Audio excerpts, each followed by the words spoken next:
Bismillahirrahmanirrahim. Assalamualaikum warahmatullahi wabarakatuh. Sayyidina Muhammadin sallallahu alaihi wasallam wa alihi washabihi ajmain, amma ba'du. Alhamdulillah, kita panjatkan puja dan puji syukur kita kehadirat Allah Subhanahu wa taala yang telah memberi kita nikmat yang begitu banyak, terutama nikmat iman, sehat, aman dan sempat, sehingga kita bisa berkumpul di tempat yang penuh barokah ini dalam rangka kajian zuhur Masjid Baitus Salam Bogasari Surabaya, yang kali ini akan dibawakan oleh Al-Ustadz Dr. Andes Haji Ahmad Muafi MAG dengan tema Indikator Puasa yang Sukses. Langsung saja, waktu dan tempat kami aturkan.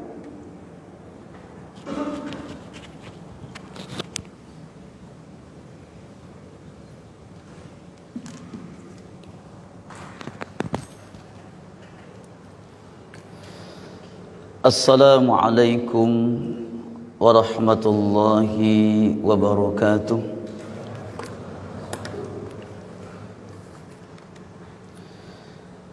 Innal hamdalillah nahmaduhu wa nasta'inuhu wa nastaghfiruh wa natubu ilayh wa na'udzu billahi min shururi anfusina wa min sayyiati a'malina.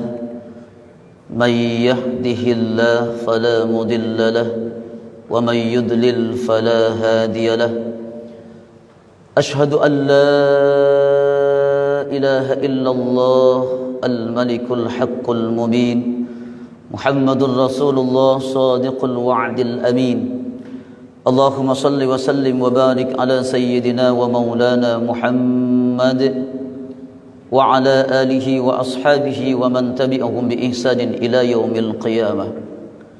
قال الله تعالى في القرآن الكريم أعوذ بالله من الشيطان الرجيم بسم الله الرحمن الرحيم إنما كان قول المؤمنين إذا دعوا إلى الله ورسوله ليحكم بينهم أن يقولوا سمعنا وأطعنا وأولئك هم المفلحون. وقال النبي صلى الله عليه وسلم من قام رمضان إيمانا واحتسابا غفر له ما تقدم من ذنبه. صدق الله العظيم وصدق رسوله النبي الكريم ونحن على ذلك من الشاهدين. أما بعد. Hadirin jamaah salat duhur Masjid Baitus Salam PT Bogasari yang hadir pada siang hari ini, yang saya hormati, saya muliakan dan saya banggakan. Pertama, mari kita bersyukur kepada Allah karena siang ini Allah masih menitipkan iman kepada kita. Siang ini Allah masih memberi hidayah kepada kita. Siang ini Allah masih memberi petunjuk kepada kita dengan melangkahkan hati dan langkah kaki kita untuk bersama-sama hadir di Masjid Baitus Salam PT Bogasari yang kita cintai ini, dalam rangka untuk melaksanakan satu kewajiban yang sangat mulia di hadapan Allah, ibadah salat duhur berjamaah, kemudian kita lanjutkan dengan kajian rutin. Mudah-mudahan kehadiran kita di tempat ini dicatat oleh Allah sebagai amal soleh yang mampu menghantarkan iman kita semakin kuat dan mampu menghantarkan Ramadan kita semakin sempurna, semakin sukses di hadapan Allah. Amin. Allahumma amin. Para jamaah yang dimuliakan oleh Allah, tema sentral kita saat ini adalah tolak ukur indikator Ramadan yang sukses di hadapan Allah. Pertama, Ramadan dikatakan sukses manakala dengan Ramadan ini lebih-lebih pada hari yang ke-26 malam 27 ini mampu membuahkan kebahagiaan batin kepada kita. Dengan puasa ini hati kita menjadi bahagia. Dengan puasa ini hati kita menjadi damai, adem, tentrem, ayem dan lain sebagainya. Semua penyakit batin, semua penyakit hati dihilangkan oleh Allah. Karena 3 sasaran dalam kita melaksanakan ibadah puasa di bulan suci Ramadan. Nafsu yang ada dalam dada, nafsu yang ada dalam perut, dan nafsu yang ada di bawah perut. Itu yang pertama. Kalau 3 nafsu ini kita hilangkan, pasti kita bahagia. Tapi kalau 3 nafsu ini tidak bisa kita buang, maka sebagaimana yang dikatakan oleh Rasulullah, kam min shaimin laisa lahu min siyamihi illal ju' wal atas. Berapa banyak orang yang berpuasa tapi dia hanya merasakan haus, lapar dan dahaga, tidak mendapatkan nikmat dari puasanya. Para hamba Allah yang dimuliakan oleh Allah, lalu seperti apa penyakit yang ada dalam dada? Ini mohon maaf banget, teorinya gampang tapi prakteknya wangil. Tapi mau tidak mau kita harus mau. Suka tidak suka kita harus suka. Sebab ini kesempatan untuk meraih surganya Allah Subhanahu wa taala. Seolah-olah dengan Ramadan ini kita diajari oleh Allah, kita diajari oleh Rasulullah sallallahu alaihi wasallam untuk mempunyai pribadi akhlak seperti pribadi dan akhlaknya para penduduk surga. Makanya tidak tanggung-tanggung kalau Ramadan itu sudah tiba, kata Rasulullah, idza jaa Ramadan futihat abwabul jannah. Jikalau Ramadan itu sudah tiba, pintu surga dibuka lebar-lebar. Wa ughliqat abwabu jahannam, pintu neraka ditutup rapat-rapat. Wa sulsilatis syayatin, setan-setan dibelenggu oleh Allah. Bagaimana tidak bisa membuka surga wong pribadi kita adalah pribadi surga. Lisan sudah tidak membicarakan aib orang lain. Lisan sudah tidak berbohong. Lisan sudah tidak ngerumpi. Lisan sudah tidak mencibir. Lisan sudah tidak mencela, menyindir, apapun alasannya nggak boleh.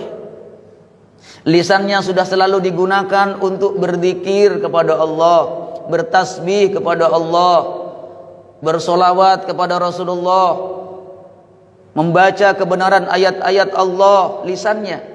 Makanya puasa itu, orang yang berpuasa kata Rasulullah, as-siyamu junnatun. Puasa itu adalah perisai. Makanya bisa membuka pintu surga, menutup pintu neraka, dan membelenggu iblis, membelenggu setan. Bagaimana iblis bisa leluasa? Nggak punya keleluasaan iblis untuk menggoda orang-orang yang berpuasa. Mau mengganggu lewat mana? Matanya ikut puasa, telinganya ikut puasa, tangannya ikut puasa, seluruh panca inderanya digunakan berpuasa kepada Allah. Lahir dan batinnya berpuasa, sehingga iblis tidak mempunyai keleluasaan untuk mengganggu, menggoda orang-orang yang berpuasa, sehingga dikatakan oleh Rasulullah, as-siyamu junnatun. Puasa itu adalah perisai. Tetapi nek kulo kali jenengan tidak menjadikan puasa ini sebagai perisai, berarti pasti ada yang salah dengan praktek Ramadannya. Itu janji Rasulullah.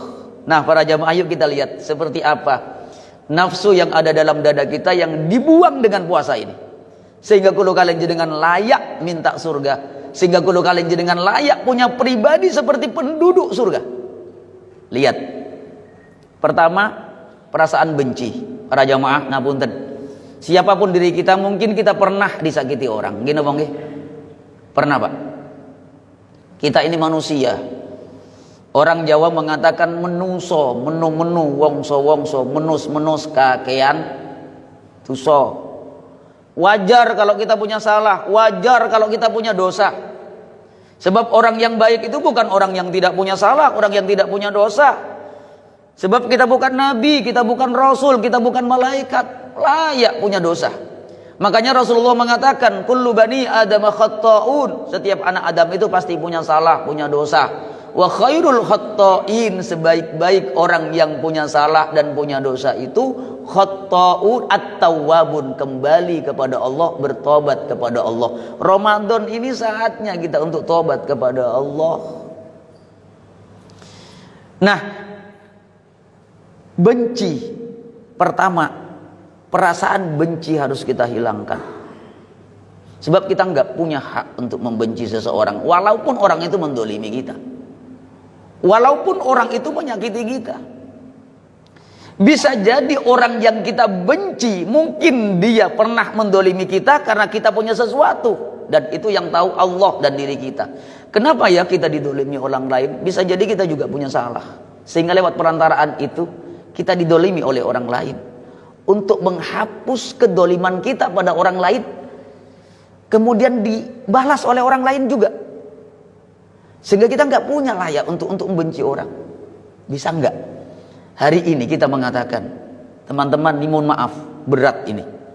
Tapi mau tidak mau kita harus mau. Kalau ingin Ramadan kita sukses.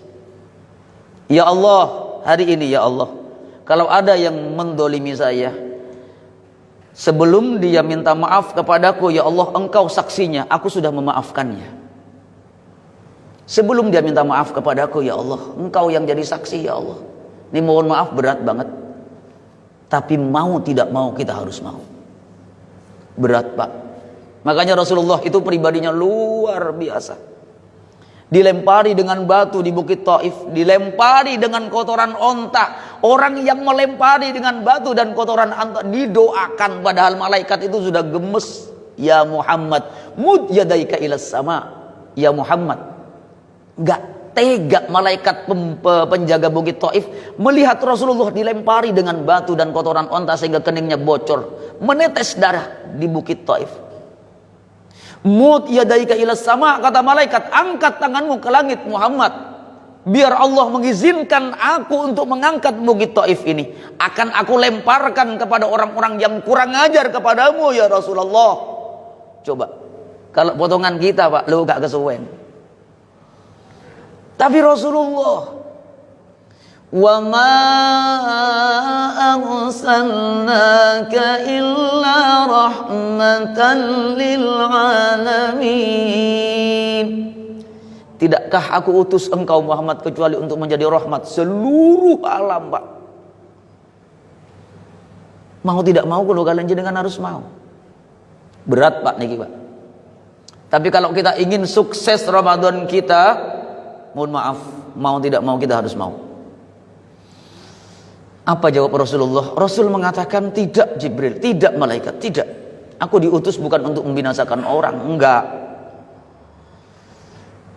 Rasul mengangkat tangannya sambil darah menetes dari kening beliau. Beliau angkat tangannya lalu mengatakan, Allahumma hdi qaumi fa innahum la ya'lamun. Ya Allah, beri petunjuk orang yang melempari aku ya Allah, karena dia enggak tahu bahwa aku adalah Rasulnya. Para jamaah, ngapunten niki berat, tapi mau tidak mau kita harus mau. Mungkin ada orang yang pernah menipu kita, mungkin orang yang pernah mencibir kita. Yuk kita minta pada Allah, biar kita tenang, Pak. Saat ini ya Allah, berkah Ramadan ya Allah, aku sudah memaafkan kesalahan orang yang mendolimi saya ya Allah, sebelum dia minta maaf kepadaku ya Allah. Urusan dia dengan Allah, Pak. Kalau kalian jenengan kalau ikhlas, habis dosa-dosa kita, Pak, dengan orang yang mendolimi kita. Nggak usah dendam, nggak usah benci. Walaupun ini angel, Pak, tapi kita harus belajar lewat Ramadan ini. Kalau kita ingin sukses, dua, penyakit yang tersimpan dalam hati kita, dalam dada kita, ya Allah, iri. Apa sih yang disebut dengan iri itu? Perasaan tidak suka dengan prestasi, kesuksesan, keunggulan orang lain. Iri, Pak. Biasanya iri itu dilatar belakangnya oleh dua hal. Prestasi, pangkat, jabatan. Ya, kalau tidak gaji dan lain sebagainya. Pokoknya keunggulan. Kadang-kadang mohon maaf kalau kalian jenengan masalah, kadang-kadang Pak, dalam satu kantor itu loh, Pak. Dalam satu kantor itu jabatan sama, ruangan sama, gajinya sama. Pertanyaan saya, uangnya sama enggak? Enggak sama, Pak. Sebab rizki yang diberikan oleh Allah kepada kita sudah ada takarannya masing-masing. Enggak mungkin rizki yang Allah berikan kepada saya tertukar dengan panjenengan, dan tidak mungkin rizki yang diberikan oleh Allah kepada panjenengan tertukar kepada saya. Lalu untuk apa iri? Buat apa iri? Hidup itu kata orang Jawa sawang sinawang. Jenengan mungkin mengatakan kepada saya, enak ya Ustadz sekarang amplopnya banyak. Pak, mohon maaf, kadang-kadang Ramadan ini seorang Ustadz harus tampil 4-5 kali, Pak. Tadi subuh saya ngisi, ini sekarang di sini. Tadi sore, nanti sore ada lagi. Nanti tarawih ada lagi, Pak. Qiyamul Lail besok malam 27, Pak, ada lagi. Subuh ada lagi. Iya, Pak, jenengan paling mengatakan, enak ya Ustadz amplopnya gede, Pak. Mohon maaf nih suara habis, Pak. Saya rata-rata berangkat dari rumah, Pak, untuk datang ceramah itu hampir jam 1 dini hari. Jenengan enak di rumah tidur, istirahat. Saya jam 1 sudah siap-siap Pak, padahal istirahat jam 12 malam. Demi apa? Demi dakwah, demi mengajak orang Pak. Bukan masalah uang, hak demi Allah bukan masalah uang Pak. Ini panggilan. Inilah yang dikatakan sawang sinawang. Rasanya capek, lelah, tapi ini panggilan dari Allah. Ada kenikmatan dalam hati saya. Ketika saya berhadapan dengan jenengan rasa capek Pak. Ketika saya berceramah di sini hilang rasa capek itu, karena yang saya sampaikan adalah ayat-ayat Allah. Itulah kenikmatan Pak. Ketika kulo kalian jenengan menghamba, mengabdi kepada Allah. Panjenengan sebagai seorang pegawai di PT Bogasari ini, panjenengan mengabdi dengan setulus, dengan kedisiplinan panjenengan dapat gaji. Panjenengan dari rumah berangkat ke kantor Pak. Bismillahi tawakkaltu 'alallah, la haula wala quwata illa billah. Langkah kaki panjenengan akan dicatat oleh Allah sebagai penghapus dosa. Makanya kalau orang kerja Pak, berdoa dari rumah mudah-mudahan dijauhkan terjadi kecelakaan di jalan, mati syahid Pak. Asalkan dia niat dan berdoa kepada Allah. Para jamaah yang dimuliakan oleh Allah. Jadi yang kedua iri. Ketiga, dengki. Dengki. Perasaan tidak senang dengan nikmat yang diberikan oleh Allah pada orang lain, kalau perlu nikmat itu hilang dari orang itu atau jatuh ke tangan dia. Ini jenis-jenis pekerjaan, jenis-jenis nafsu yang sangat luar biasa yang harus kita hilangkan, harus kita buang jauh-jauh. Dengki, hasud, provokator. Makanya yang pertama kali memprovokasi itu iblis. Iblis itu ribuan tahun dulu, iblis itu sejajar dengan malaikat Pak. Walaupun dia bukan malaikat, tapi kemuliaan iblis itu sejajar dengan malaikat. Sebelum Allah ciptakan Adam, namanya Azazil. Ribuan tahun beribadah kepada Allah, hanya gara-gara menghasut dirinya, ada perasaan sombong, jatuh dari makhluk yang tinggi menuju makhluk yang rendah. Saat ini kulo kalian jenengan diajari oleh Allah untuk tidak menghasut orang lain. Kadang-kadang kita itu tidak suka pada si A, tapi kita memprovokasi si B untuk ikut tidak suka kepada si A. Nggak boleh. Kalau kita tidak suka, ya sudah, kita aja yang tidak suka. Jangan ngompori orang lain agar orang lain ikut juga tidak suka kepada si A. Itu namanya provokator. Provokator itu pertama kali adalah iblis. Jadi kalau ada orang yang memprovokasi, itu dulure jenengan lo sing sangjang. Ngoten lho Pak. Maka kalau kalian jenengan di bulan Ramadan ini belajar untuk tidak memprovokasi orang lain. Kita nggak punya hak, cukup diri kita yang mungkin kita punya alasan. Tapi perbedaan kita, pandangan kita kan beda dengan pandangan orang lain. Kita mengatakan si A orangnya tidak baik, orang lain bisa jadi mengatakan si A baik. Dan tidak usah kita memprovokasi orang lain. Niki lho Pak, puasa. Ya Allah, lewat Ramadan ini kalau kalian jenengan diajari oleh Allah, nafsu-nafsu yang ada dalam dada dihilangkan jauh-jauh. Kemudian apalagi? Malas, mohon maaf.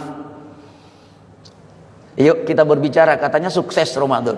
Mohon maaf, ini malam 27. Kalau kita ngaca 14 abad yang lalu, malam 27 Rasulullah dan para sahabat, idza dakhalal asra min Ramadan, sesungguhnya Rasulullah dan para sahabat ketika memasuki 10 malam yang terakhir di bulan Ramadan, syadda mi'zarahu, mengencangkan ikat pinggangnya. Saya itu bingung Pak, cari referensi apa yang disebut dengan syadda mi'zarahu. Ternyata didapati yang dikatakan syadda mi'zarahu sudah mulai menjauhi istrinya Pak. Udah menjauhi istrinya. Untuk apa dijauhi istrinya? Boleh satu ranjang tapi nggak boleh ngapa-ngapa no. Fokus qiyamul lail. Sebab kalau masih ada mau hubungan suami istri, udah Pak, kalau sudah berhubungan terganggu ibadah malam kita. Rasul itu 10 malam yang terakhir konsentrasi qiyamul lail, memperbanyak iktikaf di masjid. Jangan sampai kulo kali dengan iktikaf di tempat tidur. Urusan Liga Champion tadi malam bisa lihat, urusan qiyamul lail nggak bisa.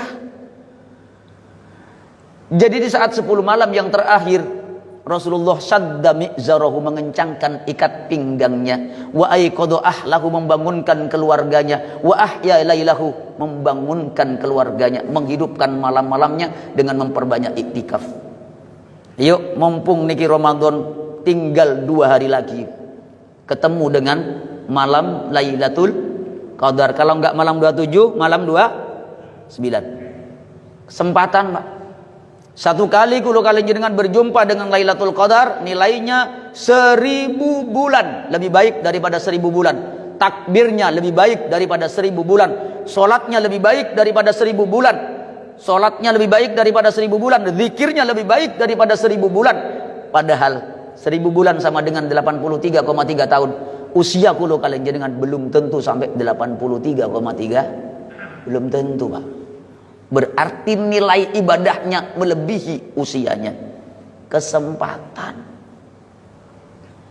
Para jamaah yang dimuliakan oleh Allah pun mestinya di bulan Ramadan ini, Pak, kalau kalian jenengan 10 malam yang terakhir hilangkan sifat malas. Jadi mohon maaf banget kalau kita masih punya perasaan sifat malas di dalam dada kita, masih punya perasaan malas. Tarawih malas, tadarus malas, ngaji malas, sholat berjamaah malas, beribadah malas. Maaf, Ramadan kita belum sukses. Sebab Ramadan yang sukses, kata Rasulullah, mampu menghilangkan sifat malas. Diajak kebaikan akas, diajak kejelekan nggak mau. Jangan dibalik loh. Diajak kebaikan akas, diajak kejelekan enggak. Asyamu junnatun, puasa ada perisainya, enggak mau dia. Tetapi nih kalau kali jenengan diajak kebaikan pertanda bahwa Ramadan kita belum sukses. Mohon maaf banget, 1 minggu yang lalu saya mengimami di depan Royal. Maaf, nama tidak usah saya sebutkan karena ini live streaming. Saya masuk ke masjid itu, Pak, kok orang itu banyak yang keluar dari kampung itu menuju Royal. Saya tanya pada takmirnya, Pak, takmir ini kok banyak orang yang keluar dari masjid, Ustadz? Gak usah rame-rame, Ustadz. Dia juga mau tarawih. Tarawih di mana? Di Royal. Ngerti maksud saya?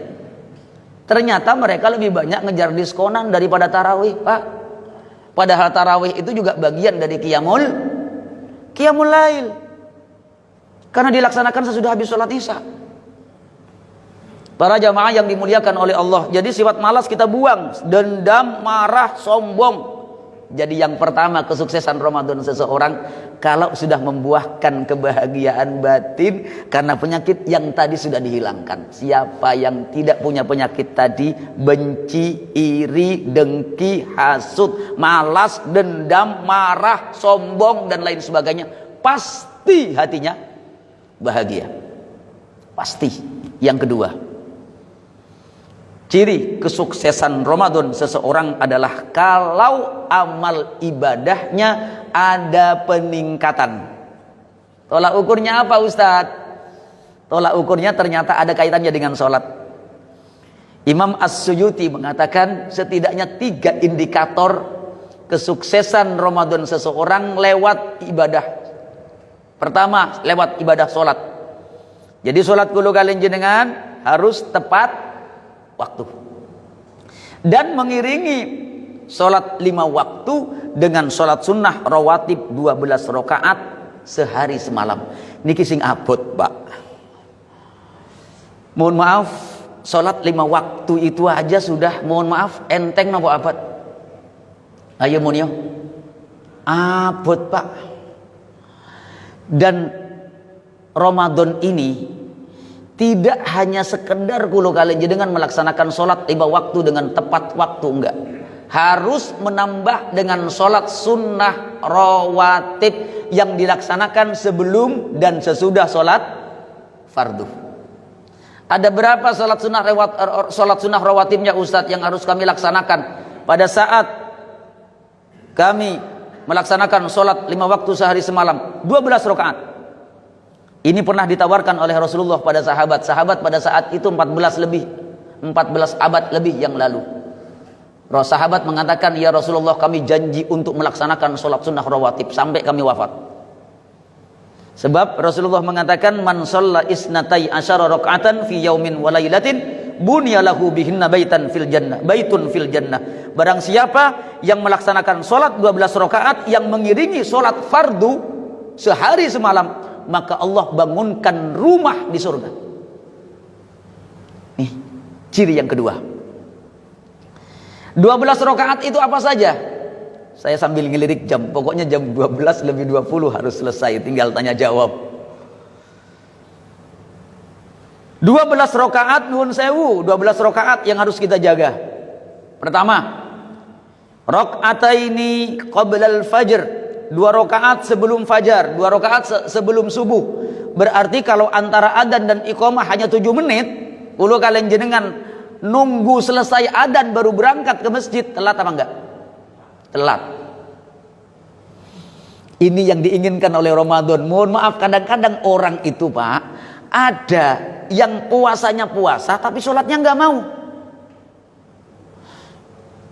Puasa ikut, oke, aktif puasa tiap tahun, tapi disuruh sholat nggak mau. Saya juga heran. Ada orang, Pak, walaupun tidak banyak, sholat mau, poso gelem. Padahal puasa itu rukun Islam yang keempat, sholat rukun Islam yang kedua. Mestinya sholat dulu baru puasa. Para jamaah yang dimuliakan oleh Allah, arba'a raka'atin qabla dzuhur, 4 rakaat sebelum duhur, jangan pernah kita tinggalkan. Ini agak berat nih bagi yang pekerja di kantor termasuk panjenengan. Begitu duhur adzan, tolong segera datang ke masjid kalau ingin mengejar 4 rakaat sebelum duhur. Saya perhatikan dari belakang tadi, usai adzan sedikit yang masuk. Ayo mulai sekarang janji kalau kita ingin sukses Ramadannya, ngapunten Pak, niki ada keberkahan dengan rezeki kulo kalian jenengan. Yuk jaga puasanya, jaga sholatnya dengan melaksanakan sholat 4 rakaat sebelum duhur. 2 rakaat 1 salam, 2 rakaat 1 salam, baru kita sholat duhur berjamaah. Kemudian wa raka'ataini ba'daha, 2 rakaat sesudah duhur jangan ditinggal. Kalau tadi 4 rakaat, kemudian sesudahnya 2 rakaat. Sudah berapa tadi itu?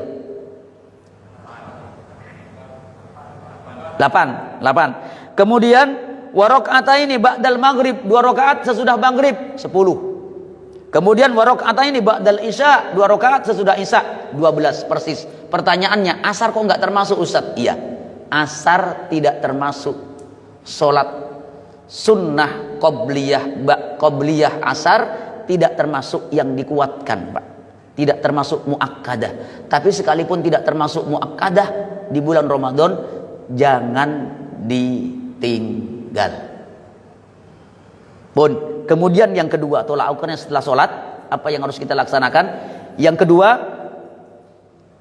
kedua, kalau kita ingin sukses Ramadannya, banyak berinteraksi dengan Al-Quran. Termasuk kajian ini, panjenengan berinteraksi dengan Al-Quran. Saya membacakan Al-Quran, saya terjemahkan, saya menjelaskan di depan panjenengan.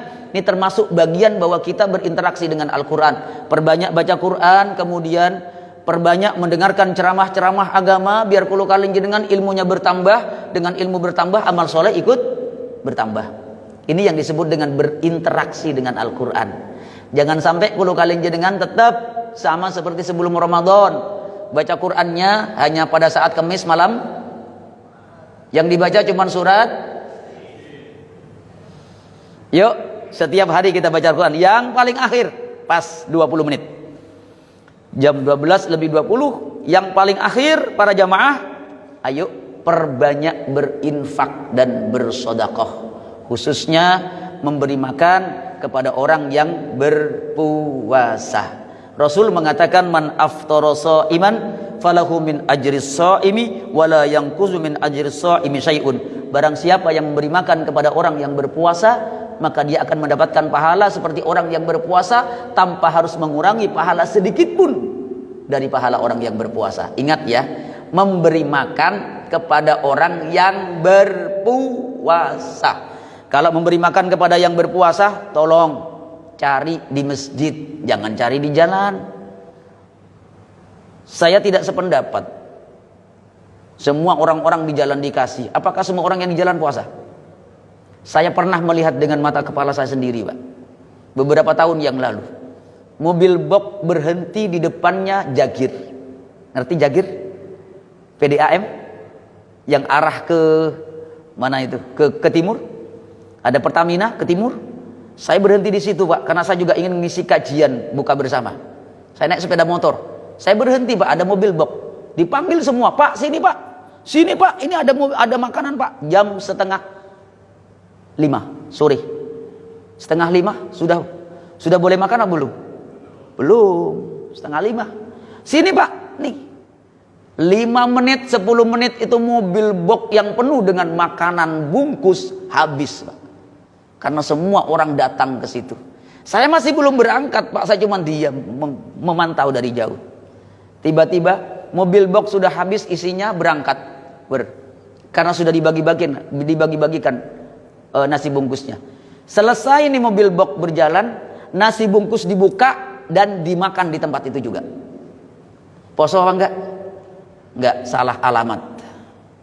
Kalau ingin memberi makan kepada yang berpuasa, berikan kepada ini semua ini.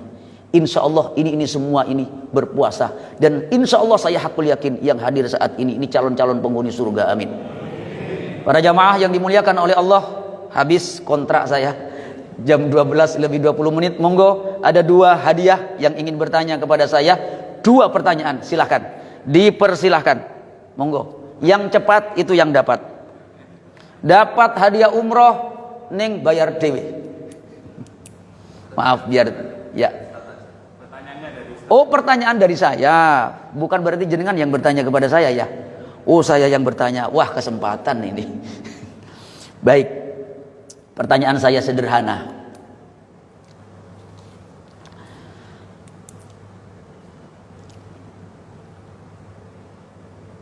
Yang pertama, pertanyaan saya yang pertama, apa tanda kesuksesan puasa seseorang? Nah, itu aja lah. Walaupun agak panjang tapi gampang. Apa tanda kesuksesan puasa seseorang? Ya, silakan. Ada 3, Ustaz. Ya. Yang pertama itu hati bahagia. Oke. Tanya penyakit hati tadi. Ya. Terus yang kedua itu meningkatnya amal ibadah seperti sholat. Oke. Kita interaksi dengan Al-Quran. Oke. Terus yang ketiga itu makin banyaknya kita bersedekah. Ya, 100 silahkan kasih hadiahnya. Nanti ambil sendiri hadiah. Satu lagi. Pertanyaan saya yang kedua adalah, baik, ini pertanyaan agak, apakah puasa seseorang diterima oleh Allah kalau dia tidak melaksanakan sholat? Ya, silakan. Tidak. Alasannya? Saya bantu alasannya, Pak. Karena ibadah, karena sholat itu rukun Islam yang kedua, puasa rukun Islam yang selesai. Mudah-mudahan bermanfaat. Saya tidak akan mengecewakan yang tanya, Pak. Pasti tak bantu. Angger wani ngono ae wis tak bantu. Saya yakin semuanya paham. Cuman ada yang malu, Pak, untuk bertanya. Nggih, ternyata panjenengan termasuk yang pemalu juga. Pun, mari kita tutup dengan doa, nggih.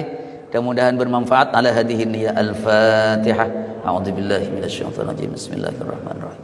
Alhamdulillahirabbil alamin arrahmanir rahim maliki yaumiddin. Iyyaka na'budu wa iyyaka nasta'in. Ihdinas siratal mustaqim. Siratal ladzina an'amta 'alaihim ghairil maghdubi 'alaihim waladdallin. Amin. Bismillahirrahmanirrahim. Allahumma salli ala sayyidina Muhammad wa ala ali sayyidina Muhammad walhamdulillahi rabbil alamin. Allahumma ja'al jam'ana jam'an marhuma wa tafarraqana ba'dahu tafarraqan ma'suma bi rahmatika wa inayatika ya arhamar rahimin. Allahumma inna nas'aluka bi asma'ikal husna wa sifatikal ula. Ya Allah, kami memohon kepadamu dengan nama-namamu yang baik. Kami memohon kepadamu ya Allah dengan sifat-sifatmu yang mulia. Allahumma la tada' lana fi maqamina hadza dhanban illa ghafartah. Ya Allah, jika ada di antara kami yang hadir di Masjid Baitus Salam ini, datang ya Allah dengan membawa lumuran dosa, maka kami mohon kepadamu ya Allah dengan berkahnya Ramadan 10 malam yang terakhir ini ya Allah, jangan biarkan ia meninggalkan masjid ini kecuali telah Engkau ampuni lumuran dosanya. Allahumma wala hamman illa farrajtah. Duhai ya Allah, jikalau ada yang datang ke tempat ini, ke Masjid Baitus Salam ini ya Allah, dengan membawa kegelisahan dalam hidupnya, kami memohon kepadamu ya Allah, dengan berkah Ramadan ini, jangan biarkan ia meninggalkan masjid ini kecuali telah engkau tenangkan keadaan jiwanya.